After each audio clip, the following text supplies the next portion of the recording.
Hi అండి, అందరికీ నమస్తే. క్లైమేట్ బాగా చల్లగా ఉండి వర్షం పడుతున్నప్పుడు మా రాయలసీమ ఎండుమిర్చి కారం చేసుకొని కారం దోశ వేసుకొని తిన్నామంటే ఉంటుంది నా సామిరంగా. తిన్న వాళ్ళు ఎవరైనా కూడా నా సామిరంగా తగ్గేదేలే అనాల్సిందే అన్నమాట. ఇప్పుడు ఆ ఎండుమిర్చి కారం ఎలా చేసుకోవాలి, అలాగే నేను ఎలా కారం దోశ చేసుకున్నాను అనేది కూడా చూపెడతాను, చూసేసేయండి. ఇదిగోండి, నేను ముందుగా అయితే ఎండుమిర్చి కారం అయితే రెడీ చేసుకుంటున్నాను. చూసారా, రాయలసీమ ఎండుమిర్చి కారం అనమాట. సూపర్ అంటే సూపర్గా ఉంటుంది. అందులోనూ మాకు తిరుపతిలో అయితే ఇప్పుడు 9 అవుతున్న టైము, నైట్ అనమాట. వర్షం స్టార్ట్ అయిపోయిందండి. నాకైతే కారం కారంగా తినాలనిపించి ఈ టైంలో బయట పోలేము కదా, అందుకే ఇంట్లో ఇలా ఎండుమిర్చి కారం అయితే చేసుకొని దోశ వేసుకున్నాను. చూసారా, ఎండుమిర్చిలు తీసుకున్నానండి. ఒక 10 to 15 వరకు తీసుకున్నాను. అలాగే 4 టమోటాలు, 2 ఆనియన్స్, కొద్దిగా తెల్లగడ్డ పాయలు తీసుకున్నాను అనమాట. ఇప్పుడు వీటన్నింటిని కూడా మిక్సీ పట్టేసుకుందాం. ఇది వచ్చేసారా, మీడియం సైజ్ అయితే కట్ చేసుకున్నాను ఆనియన్ టమోటాను కూడా. ఇప్పుడు మిక్సీ జార్ తీసుకొని ఒక్కొక్కటిగా అందులోకి వేసుకొని మిక్సీ పట్టేసుకుందామండి. తెల్లగడ్డ పాయలు అయితే నేను పొట్టు తీయలేదు, అలాగే వేస్తున్నాను. టేస్ట్ అనేది చాలా బాగుంటుందండి. రాయలసీమ కారం తగినంత ఉప్పు కూడా వేసుకుంటున్నాను. ఇప్పుడే నేను వేసుకొని మిక్సీ అయితే పట్టేసుకుంటున్నాను. సగం పట్టానండి. చూసారా, కొంచెం కచ్చపచ్చగా వచ్చింది. అంటే ఎండుమిర్చి మనకి మొత్తం టమోటాలు వేస్తే నున్నగా రాదు కదండి, అందుకని ముందుగా ఎండుమిర్చి అయితే కొంచెం కచ్చపచ్చగా అయ్యాక మిగిలినవన్నీ కూడా వేసుకొని నున్నగా అయితే కారం పట్టించేసుకున్నాను. చూడండి, ఇదిగో చూసారా, ఇప్పుడైతే బాగా నున్నగా వచ్చింది కదా, పేస్ట్ అయిపోయింది అంతా కూడా. ఇంకెందుకు ఆలస్యం అండి, స్టవ్ వెలిగించేసుకొని బాండిల్ పెట్టేసుకుందాం. ఇప్పుడు ఇందులో ఆయిల్ వేసుకొని 1 స్పూన్ వరకు ఆవాలు, 1 స్పూన్ వరకు జీలకర్ర, ఇంకా మినప్పప్పు అయితే నేను 2 స్పూన్స్ వేసుకున్నానండి. పచ్చివాసన అంతా పోయేట్టుగా బాగా వేపుకోవాలి. సిమ్లో పెట్టుకొని వేపుకున్నామంటే ఆవాలు కూడా కొంచెం చిట్లకుంటూ ఉంటాయన్నమాట. అలా ఉన్నప్పుడు టేస్ట్ అనేది సూపర్గా ఉంటుంది. ఇదిగోండి, సిమ్లోనే ఉండి బ్రౌన్గా వచ్చింది కదా. ఇప్పుడైతే ఇవి బాగా వేగాయి, పగలలేదన్నమాట ఎక్కడ, కానీ వేగిందంతే. ఇప్పుడు మనం గ్రైండ్ చేసి పెట్టుకున్న మిర్చి కారం ఇందులోకి వేసుకుందాం.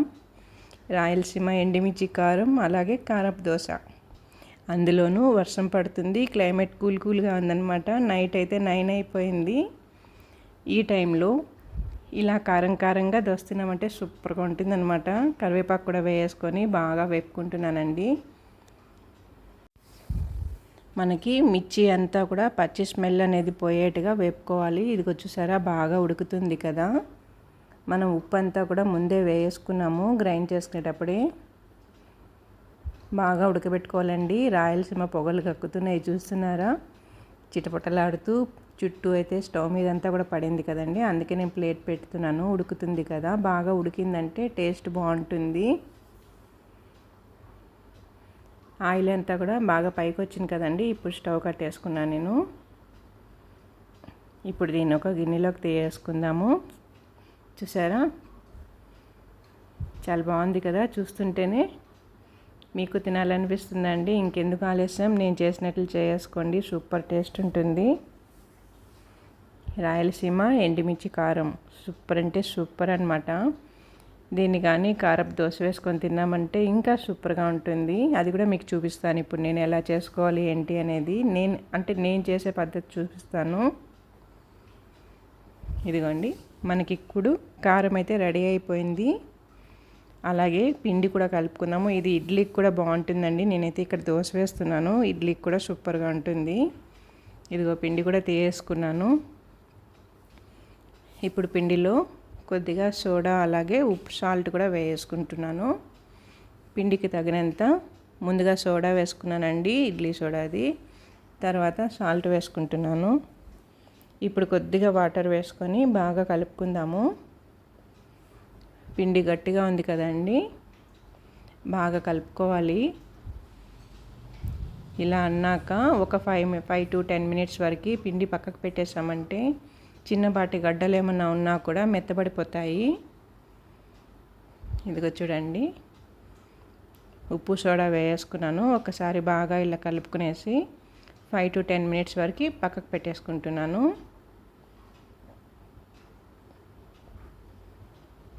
పిండి గట్టిగా ఉంది కాబట్టి నేనైతే దోశ వేసుకుంటున్నాను అనేసి మళ్ళీ కొద్దిగా వాటర్ వేసుకుంటున్నానండి. అంటే మనకి దోశకి సరిపడినంత పిండి కావాలి కదండి. ఇప్పుడు చూడండి 10 మినిట్స్ వరకు పక్కకు పెట్టాను. ఉండలంతా కూడా కరిగిపోయినాయి కదా, బాగా నున్నగా వచ్చేసింది పిండి.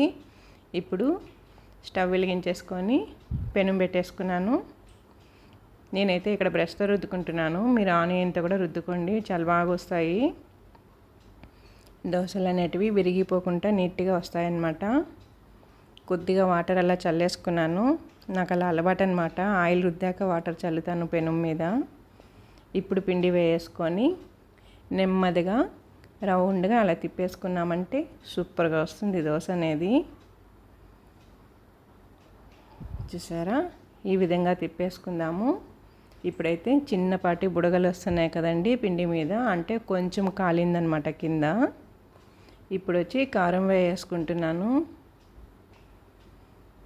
రాయలసీమ మిర్చి కారం సూపర్ అంటే సూపర్గా ఉంటుంది. అందులోనూ కారపు దోశ వేసుకొని తిన్నామంటే ఇంకా సూపర్. చూసారా, పల్చగా దోశ పిండి మొత్తానికి రుద్దేస్తున్నాను అనమాట. మనము కరివేపాకు కూడా వేసుకున్నాం కదండి కారంలో. ఆల్రెడీ మనం కారం ఉడకబెట్టాము ఇక్కడ, టేస్ట్ బాగుంటుంది. నేనైతే ఎప్పుడు కారపు దోశ అంటే ఇలాగే వేసుకుంటానండి. ఆయిల్ అయితే ఎక్కువ వేయను. చాలా మంది ఆయిల్ ఎక్కువ వేస్తారు కారపు దోశలో. నేనైతే లైట్గా వేసుకుంటాను. చూసారా అండి, బాగా ఉడుకుతుంది. దోశ అయితే బాగా కాలుతూ ఉందన్నమాట. ఇప్పుడు నెమ్మదిగా చుట్టూ ఒకసారి ఇలా లేయర్గా తీసుకున్నాక తర్వాత తిప్పుకోవాలన్నమాట. నేనైతే ఇక్కడ సగానికే మడుస్తున్నాను. మీకు కావాలంటే ఫుల్గా కూడా తిప్పుకోవచ్చండి. కాకపోతే మనం కారం వేసాం కదా, అది పెనుమంతా కూడా అంటకపోతుంది. ఇలా చేసుకున్నామంటే నీట్గా తినచ్చు, వస్తుందన్నమాట. లోపల పిండి ఉడకాలి కాబట్టి మడిచాక ఒక 2 సార్లు అటు ఇటు తిప్పుకున్నామంటే లోపల పచ్చివాసన అంతా పోయి పిండి అంతా కూడా బాగా ఉడుకుతుందన్నమాట. ఇప్పుడు ప్లేట్లోకి తీసేసుకుంటున్నాను. అలాగే ఇంకొక ప్లెయిన్ దోశ కూడా వేసుకుంటున్నానండి. సేమ్ అన్నమాట, ఇందాక లాగానే ఆయిల్ రుద్దేసుకొని కొద్దిగా వాటర్ అలా చల్లేసుకొని పిండి వేసుకుంటున్నాను. ఒకటేమో కారపు దోశ, ఒకటేమో ప్లెయిన్ దోశ. చూసారా, ఇలా వేసుకున్నామంటే దోశ అనేది మనకి బాగా వస్తుంది, విరిగిపోకుండా నీట్గా వస్తుంది. పెనం బాగా కాలాక ఇలా చేయాలన్నమాట. దీనికి కూడా చుట్టూ లైట్గా ఆయిల్ అయితే వేసుకుంటున్నాను. నెమ్మదిగా ఇలా చుట్టూ తిప్పుకొని తర్వాత మనం దోశ మొత్తాన్ని తిప్పుకున్నామంటే విరిగిపోకుండా నీట్గా వస్తుంది. చూడండి, నీట్గా వచ్చింది కదా. ఇప్పుడు కింద పక్క కూడా కాలాక సగానికి మడుచుకునేసి ప్లేట్లోకి తీసేసుకుందాం. అంతేనండి, ప్లెయిన్ దోశ కూడా మనకి రెడీ అయిపోయింది. ఒకటేమో కారపు దోశ, ఒకటేమో ప్లెయిన్ దోశ. ఇప్పుడు ఇందులోకి నంచుకోవటానికి మన రాయలసీమ ఎండుమిర్చి కారం సూపర్ అంటే సూపర్గా ఉంటుంది. మీకు వర్షాన్ని కూడా చూపెడతాను. బయట అయితే సూపర్గా పడుతుంది అనమాట వానేమో. లైట్గా అద్దుకుంటున్నానండి, ఎందుకంటే ఇంకొక దోశకు మనం కారం దండిగా వేసాం కదా, అందుకే నేను లైట్గా అద్దుకుంటున్నాను అనమాట. సూపర్గా ఉంది, స్పాంజ్లా ఉంది. చూసారా, అలా అంటే ఇలా తునిగిపోతుంది దోశ అయితే. చాలా బాగుంటుంది. కారం మాత్రం ఇలా ట్రై చేయండి. స్పైసీగా కావాలి అనుకునే వాళ్ళు ఇలా ట్రై చేసి చూడండి. ఇదిగోండి కారపు దోశ, చూసారా, లోపలంతా బాగా ఉడికిపోయింది కదా, బాగా కాలింది దోశ అయితే. ఇప్పుడు మీకు వర్షాన్ని కూడా చూపెడుతున్నానండి. చూడండి, 9 అయింది టైం అయితే, నైట్. ఇప్పుడు మా వీధిలో అయితే పరిస్థితి ఇలా ఉందన్నమాట. తిరుపతిలో నీళ్ళు పోతూ ఉన్నాయన్నమాట వీధిలో, అలా బాగా పడుతుందన్నమాట. ఎప్పుడో ఒకసారి పడితే ఇలా ఎంజాయ్ చేయొచ్చు, కానీ రెగ్యులర్గా పడే వాళ్ళకైతే కష్టం కదండి. చాలా ప్లేసెస్లో అయితే వర్షం ఎక్కువ పడుతుంది కదా, అలాంటి దగ్గర ఉన్న వాళ్ళంతా కూడా జాగ్రత్తగా ఉండండి. పిడుగులు అవి పడతాయని చెప్తున్నారు కదా, చాలా జాగ్రత్తగా ఉండండి. ఇప్పుడేమో మా రాము అయితే బయట వర్షాన్ని చూస్తూ ఆహ్వానిస్తుంది. ఎందుకంటే పాపం దానికి వాకింగ్కి వెళ్ళే టైం అనమాట, నైట్ 9కి. వర్షం పడుతుందని దిగాలుగా చూస్తూ ఉందన్నమాట. గేట్ ఓపెన్ చేస్తే వర్షాన్ని చూస్తూ కూర్చొని ఉంది. పాపం కదా మా రాము. ఈ వీడియో కానీ మీకు నచ్చినట్లయితే నా ఛానల్ సబ్స్క్రైబ్ చేసుకొని లైక్ ఇవ్వండి. చాలా అంటే చాలా బాగుంటుంది రాయలసీమ మిర్చి కారం, ఎండుమిర్చి కారం అండి. ట్రై చేయండి, చాలా అంటే చాలా బాగుంటుంది. తెలియని వారు ఉంటే కానీ ఇలా ట్రై చేయండి. స్పైసీ ఇష్టపడే వాళ్ళకైతే చాలా బాగా నచ్చుతుందని అనుకుంటాను.